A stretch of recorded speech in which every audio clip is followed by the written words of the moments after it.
Ramsey has found his way to a new team. Last night, the Jaguars traded Ramsey to the Rams in exchange for a first-round pick in 2020, another in 2021, plus a fourth-rounder. Ramsey was a two-time Pro Bowler after getting drafted by the Jaguars with the fifth overall pick in the 2016 NFL draft. He was actually the final of three deals the Rams made yesterday. It began with them trading away a different corner, Marcus Peters, going to the Ravens. All in all, the Rams had to trade 4 picks and Peters to haul in Ramsey and others. So the Rams are off to an up and down start and have been something of a disappointment. I happen to have 2 members of the defensive secondary sitting here with me, so perfect way to begin this. RC, I think I'll ask it as simply as I can. Does Jalen Ramsey make the... Okay. All right, we're done. And it's straight up. You know, if you watch this game from Sunday, Jalen Ramsey doesn't put them in position to beat the San Francisco 49ers. Jimmy Garoppolo wasn't throwing the ball all around the field, but the problem was neither was Jared Goff. He actually couldn't throw it 5 feet in front of him because of the pressure that he was under with this makeshift offensive line, with not having a running game, and Sean McVay maybe not being the genius we all thought he was without having the right pieces. And so though Jalen Ramsey gives you opportunities on defense to do different things and free up some safeties and allow you to blitz and maybe gives Aaron Donald a little bit more time to get to the quarterback, it doesn't fix some of the woes that this team already has. So, Dominique, here's a Jaguars team. They didn't really want to trade Jalen Ramsey. He fought through this thing one way or another. Do you think he comes out of this thing a winner? Yeah, I think he won it out and he got to a place where he wanted to be on a team that's not doing well right now, but a team that we could argue has a smart young coach, and you could argue that gives them a good future. The fact that they have a lot of money tied up in a very small number of players means that they're a high-risk, high-reward team right now. I don't think they're going to see the rewards now, especially after they put Talib on IR. I was kind of excited about this trade when they moved away from Peters, who's a zone-heavy corner. They brought in a guy like Ramsey, and I was thinking that maybe Talib and Ramsey gives them some more flexibility on defense and being able to play man, but they lose Talib. It seems like more of a lateral move for that defense that isn't very good right now anyway. And our insider, Dan Graziano, with us here this morning, and here's the part of it that I'm interested in. The owners are meeting as we speak, the NFL owners, and now they see, this is Jacksonville's owner, Shad Khan, just said last week, I don't want to trade him. We're going to do everything we can not to trade him, and now they're forced to trade him. How will that play? Well, the owners are upset about this trend of players forcing themselves out of situations that they don't like. We've seen it in some high-profile cases, Antonio Brown, Le'Veon Bell. So the owners want to find a way to curb this. I don't know that their plan for doing it is going to work. They're talking about imposing new restrictions on training camp holdouts, more penalties for training camp holdouts than just the fines that are in place. That wouldn't address this trade situation. So you have a potentially seismic shift in the NFL where players are getting more and more power over their situations, and the owners are definitely in a position where they don't like that. When it came out that Shad Khan didn't want to pay Jalen Ramsey, I thought he'd eventually play there. But if you look at what he's done, he got all of his checks and he gets his trade. This is a win. And if you're the owners and you're sitting in these meetings this week, you are trying to figure out a way to stop it.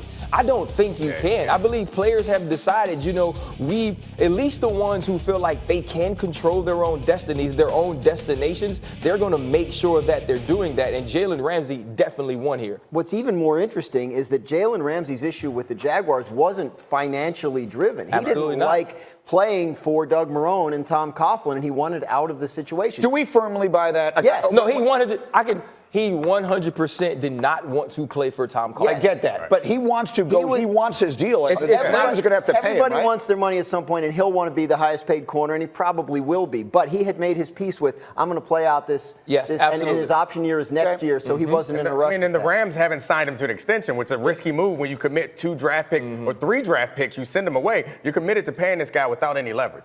He is under contract for next year, though. And that's the thing. And they could have in Jacksonville redone his deal, and they chose not to. And I have always sat here believing that was the root of the reason that he wanted out of there.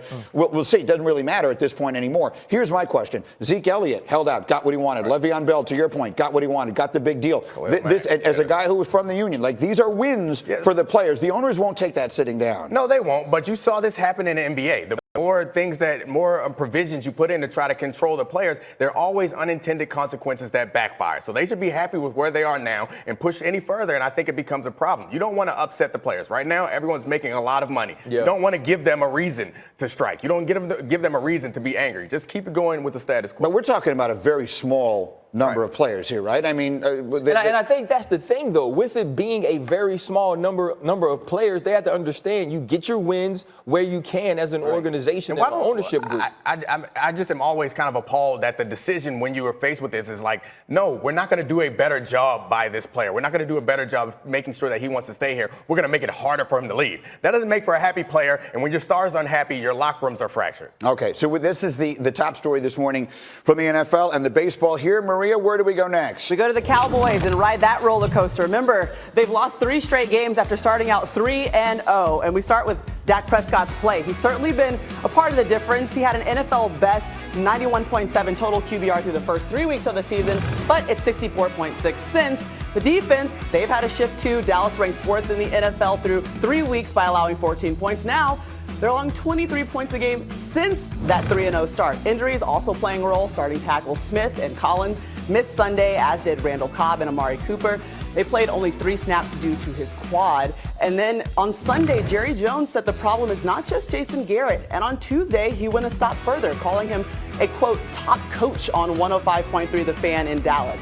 He clarified his comments a little bit on Tuesday at the owners' meetings. To some degree, we have invested a lot of money in the evolving of Jason as a head coach. As you know, he played for us as a backup. His daddy was in our scouting department. There's a lot of things that make him A+ across the board. So you've got to look at the entire picture. And now he's evolved into maybe ready to win some Super Bowls. Yeah. How close do you think he is and the Cowboys are doing that? Well, I don't know. I certainly wouldn't have him as our coach this year if I didn't think he was capable of winning a Super Bowl. All right, A+ and top coach. These are the words that Jerry Jones has used. Dan Graziano, we want you to use your words and tell us what you're hearing on the situation with Coach Garrett, Jerry Jones, and the Cowboys. Yeah, they've been publicly supportive, but also behind the scenes. I talked to someone with the Cowboys the other day and said, what are the chances you guys would make a coaching change in season? And the answer was 0 chance. It was like before I finished the sentence. So the only time the Cowboys have done that under Jerry Jones, it was to fire Wade Phillips and promote Jason Garrett. So they really love him. I mean, it's like, find you somebody who feels the way about you that Jerry Jones feels the way he does about Jason Garrett. So he's not under contract beyond this year. And I think there's an understanding around that place that if they don't make the playoffs, and maybe if they don't make a playoff run, that they look into making a change. But he's going to get this season. I mean, barring some ridiculously unforeseen disaster that involves probably the fraying of the relationship, I would think Jason Garrett is the Cowboys coach for the rest of the year. Something we don't talk about probably often enough is how the locker room is responding to the issues and the coaching change potential that's lingering out there. So what have you heard about that? That's the other thing this person told me the other day was we feel like the team plays hard for Jason. Now, they've come back in these last couple games. They get down early, and obviously you can argue, well, it's the Jets. They hadn't won a game yet. Should they have even been down early? But they don't feel like the team is giving up. They have injuries and they have all kinds of issues they're dealing with, but they don't feel like that. And you haven't heard a lot of locker room controversy during Jason Garrett's time there. It seems like the players feel pretty good about playing for him. All right. Well, we feel pretty good about what you have to say about the Cowboys. Greeny, what do you have next? Well, so I happen to have the president of the Jason Garrett fan club sitting next to me, and that is Dominique, who, to your credit, last year when the whole world had him fired midway through the season, you were still defending him, and obviously they turned it around. They turned around the second half of their season.